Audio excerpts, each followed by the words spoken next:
अस्सलामुअलैकुम। NTN news के साथ मैं हूं अमारा नदीम और मैं हूं इरफान सारी। शामिल करेंगे हेडलाइंस। साबिक वजीर आजम नवाज शरीफ ने पंजाब में 500 यूनिट तक बिजली इस्तेमाल करने वाले सार्फिन के लिए रिलीफ का ऐलान कर दिया। कहते हैं सहूलत से 500 यूनिट तक बिजली इस्तेमाल करने वाले सार्फिन फायदा उठा सकेंगे। नवाज शरीफ की वजीर आला पंजाब के हमरा प्रेस कॉन्फ्रेंस। बोले महंगाई के जिम्मेदार हम नहीं, पीटीआई के दौर से ये काम शुरू हुआ। हमने तो IMF को खुदा हाफिज कह दिया था। जिम्मेदार वही हैं जो आज जेल में बैठकर बढ़ चढ़कर बातें कर रहे हैं। पाकिस्तान के अंदरूनी मामलात में मुदाखलत से बाज रहें, तर्जुमान दफ्तर खारजा की तंबी। कहा आसिफ मर्चेंट के हवाले से अब तक कोई पेशरफ्त नहीं हुई। अमरीकी हुकूमत ने कोई मालूमात फराहम नहीं की।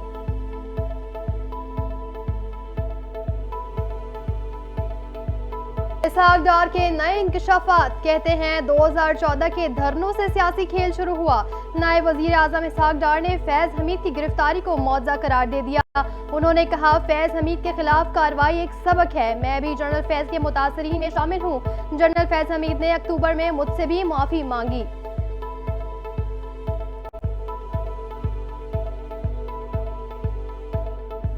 बुशरा बीबी और नजम साकिब की audio leaks. Islamabad high court का फैसला। हुक्म सुप्रीम कोर्ट में चैलेंज। DGI की अदालत को तफसीलात चैम्बर में बताने का इंदिया। जस्टिस अमीनुद्दीन खान और जस्टिस नईम अगवान 19 अगस्त को समाअत करेंगे।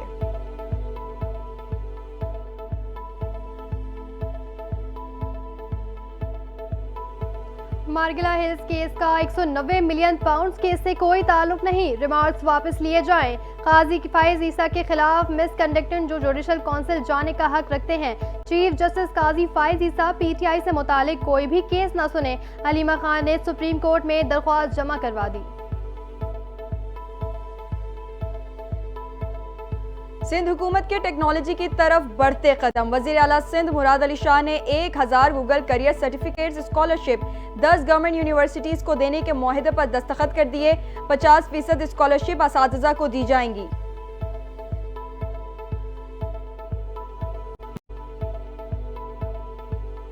पाकिस्तान स्टील मिल्स की बहाली की हिदायत। कौमी असम्बली की कायमा कमेटी सनत और पैदावार ने SIFC के फैसले के बरक्स पाकिस्तान स्टील मिल्स की बहाली की हिदायत कर दी। कमेटी का स्टील मिल्स की बहाली यकीनी बनाने और कौमी मईशत में किरदार की अज़्म का इजहार।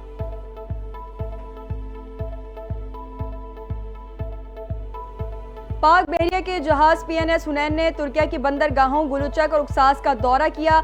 PNS हुनैन और तुर्क कोस्ट गार्ड के जहाज गलीबोलो के माबैन 10वें दो तरफा बहरी मश्क का इनेकाद। ISPR के मुताबिक PNS हुनैन का दौरा दोनों मुमालिक के दरमियान सिफारती और दिफाई ताल्लुकात को मजीद फरोग देगा।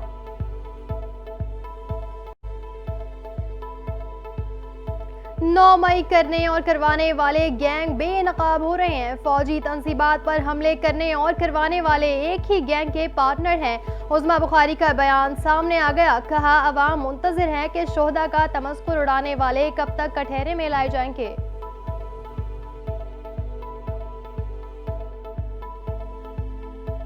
पाकिस्तान तहरीक इंसाफ के सेक्रेटरी जनरल उमर अयूब ने हम्माद अजहर का इस्तीफा मंजूर करने से इनकार कर दिया।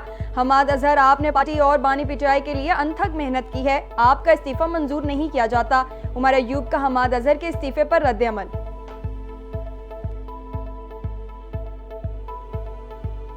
पेशावर में बम धमाका, पुलिस वैन बनी निशाना। पुलिस मोबाइल के करीब धमाके से पुलिस एहलकार समेत 4 अफराद जख्मी।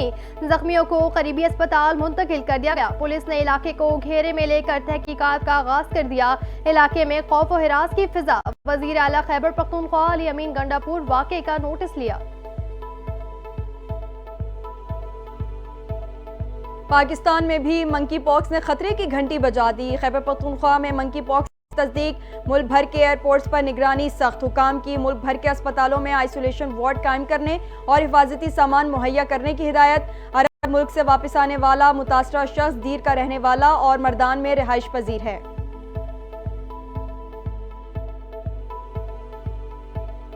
मंकी वायरस के वार, हाई अलर्ट। एडवाइजरी और गाइडलाइंस जारी। सूबों को मंकी पॉक्स से मुतालिक फोकल पर्सन्स मुकर्रर करने की हिदायत। DG हेल्थ सर्विस को सख्त निगरानी की हिदायत।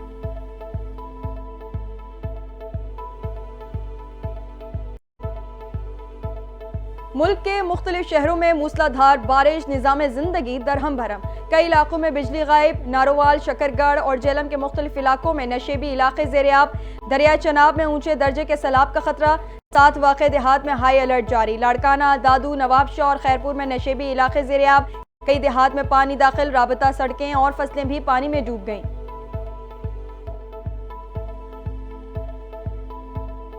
मॉनसून हवाएं सिंध में दाखिल। कराची में कल से गरज चमक के साथ बारिश का इम्कान। महकमा मौसमियात ने खबरदार कर दिया। कहा 19 अगस्त तक सूबे के मुख्तलिफ शहरों में गरज चमक के साथ बारिश हो सकती है। मुल्क में मॉनसून का स्पेल 25 अगस्त तक जारी रहने का इम्कान। ताकतवर ज़लज़ले ने ताइवान की ज़मीन को हिला कर रख दिया। ताइवान के मशरकी साहिल पर अली सुबह 6.1 शिद्दत के ज़लज़ले के झटके। दारुल हुकूमत ताइपे की इमारतें लरज़ गईं। ज़लज़ले के झटके ताइवान के मशरकी शहर हवालीन से 34 किलोमीटर दूर महसूस किए गए। लोगों में शदीद खौफ व हिरास। जानी नुकसान की इत्तला नहीं मिली।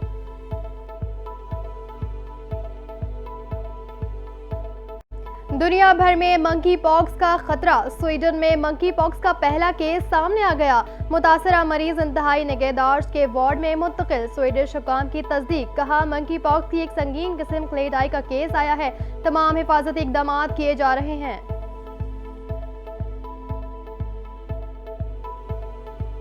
BCCI के सेक्रेटरी जे शाह ने चैंपियंस ट्रॉफी के लिए भारतीय टीम की पाकिस्तान आमद के बारे में अहम बयान जारी कर दिया। कहा अभी तक कोई फैसला नहीं किया, वक्त आने पर सूरत हाल हल करेंगे।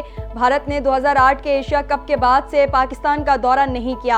आखिरी बार पाकिस्तान ने 2012-13 में 2 तरफा सीरीज के लिए भारत का दौरा किया था।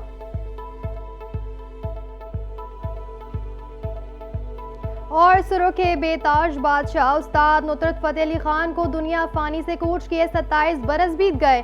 उनका गाया हर गीत पाकिस्तान और भारत समेत दुनिया के कोने कोने तक पहुंचा और अमर हो गया। वही खुदा है सांसों की माला, दम मस्त कलंदर, अखियां उड़ीक दिया गोरख धंधा। जिसने भी सुना वो मदा हो गया। 125 एल्बम रिकॉर्ड करवाने पर उस्ताद नुसरत फतेह अली खान का नाम Guinness book of world record में भी शामिल।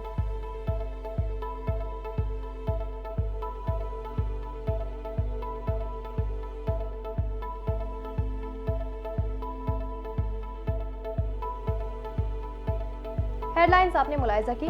खबरों की तफसील इस ब्रेक के बाद। हमारे